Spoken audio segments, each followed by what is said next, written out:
Hi there, Mary here. I just recorded an entire Facebook Live completely blank. So I'm starting over, um, wanting to talk with you today about what is a conscious business? What does that mean? Because we're not talking about businesses within a certain industry that relate to consciousness, like this isn't about yoga or retreat centers. Um, we're really talking about something very specific, a niche within the business organizational world that you may not know about, you may be interested in delving into. So, three key elements of a conscious business, and the first is that conscious businesses have self-management systems. So perhaps you've heard of holacracy, a very formal one that you can get trained in, but there's many other structures that different conscious businesses have employed. And essentially, we're looking for alternatives to the traditional hierarchy, the sort of like sense of like there's not this central command and control that makes decisions. This is self-management has different decision-making processes that allow people to have much more say over the types of things that impact their day-to-day. So for example, there's an advice process, different versions of it that essentially mean that like you have the power to make decisions as long as you check in with the other people that would be impacted by the types of things that you're considering, whether it's a budgetary thing or whether it's a systems thing that you're considering employing or bringing in for either your own self or for your whole department. This is it's an innovation and saves a lot of time, actually makes things much more efficient, is what these businesses have discovered.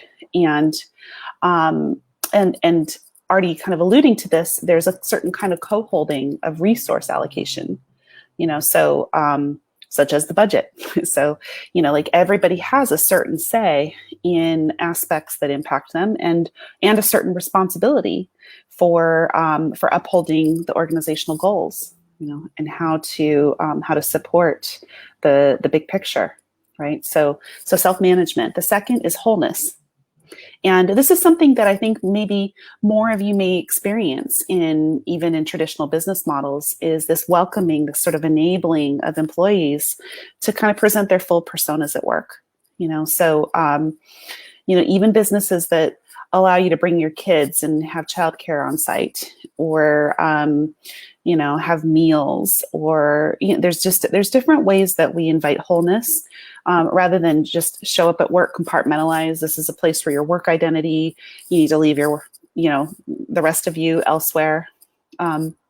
Wholeness is welcomed with this recognition that the more whole people are, the happier they'll be, and the more they'll be able to actually bring the fullness of their skills into their role. Evolutionary purpose is the third attribute. And this really talks about like what is the deeper reason that an organization exists?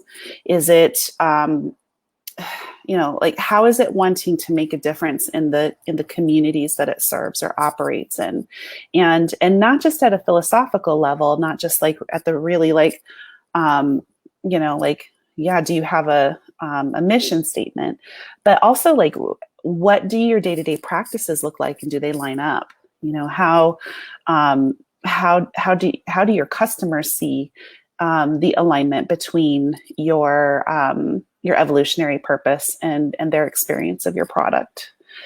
All of these things are really held in a very certain way. This is a priority in a conscious business.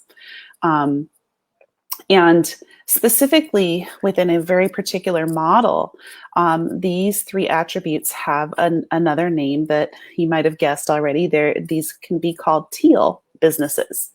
And Teal businesses, this is, there's a whole like other system that I want to just briefly mention that overlays. There's this model of adult development that when they talk about different levels, organizationally, we see that organizations also fit into some of these different levels. So a Teal business, represents all of these attributes and others as well. And um, really like it's about like an organization sort of like seeing where all the parts work synergistically, in support of the whole versus needing, one power center that makes everything run and kind of powers over what any of the parts may be interested in. So I want to talk briefly about this. And by the way, if you're interested at all, there's a book that talks a lot about Teal organizations. It's called Reinventing Organizations by Frederick Laloux. Came out a couple of years ago, made a real big splash. And in it, part of what made the book so impactful is the author really looked at case studies of specific businesses and how they employed these, how they dealt with the skepticism people had about like, was this really going to work? Is this really going to be more efficient? There's he looks at all kinds of different companies, food processing and HR, and there's one of my favorites is this in-home nursing care organization in the Netherlands. And he documents like how some of these shift from these sort of more traditional models. In this case, it's like, well, how do the nurses organize their schedule? And how does that work with the budget for everybody and the distribution of patients? And, how is this solvent? So this is a place where you can kind of get a sense of like what it really looks like in a very practical way. But, Teal organizations, like just to kind of give you a frame of reference, most of the organizations in our culture we would think of as orange. So orange organizations, this particular level, it's like these are your multinational companies, they're your investment banks and charter schools, right? Innovation, accountability, meritocracy, like the idea is like competition and profit and growth, right? Like this is sort of like the sort of core organizing principles, right? And businesses that want to like take it a step beyond that are called green businesses in this model. And this model is called spiral dynamics. I didn't mention spiral dynamics are some integral. It's developed, like I said, outside of the context of work. Initially, it's more about personal development for adults, but green businesses really do come into this space of like looking at empowerment and motivation and egalitarian, like how to have a stakeholder model where everybody's invested. So business is known for being a little bit more idealistic, like Ben and Jerry's or Starbucks or Southwest Airlines, right, might be considered green businesses. So, and then Teal, we've already sort of talked about, the self-management, wholeness, evolutionary purpose, and really stepping out of the traditional hierarchy. So what does any of this have to do with NVC? This is the last thing I really want to work with, at least briefly. Why do these businesses often want their employees to have NVC skills? So the first is because these businesses are so much about self-leadership, and NVC, when applied and mastered, NVC really facilitates bridging power differentials and setting up power with structures. That doesn't mean that everybody's the same because different people have different sets of expertise, but like, how do we still collaborate in ways that still have flow, right? Secondly, can imagine that this would be an issue perhaps to avoid the consensus trap. So Mickey Cashton talks about this. She calls it the tyranny of consensus. And a lot of baby giraffes, sort of people who are new at NVC are get stuck in this space of like, well, my needs matter and I care about their needs and I care about organizational needs, and get into this place where decisions take a very long time and are really exhausting and use up a lot of the group's resources.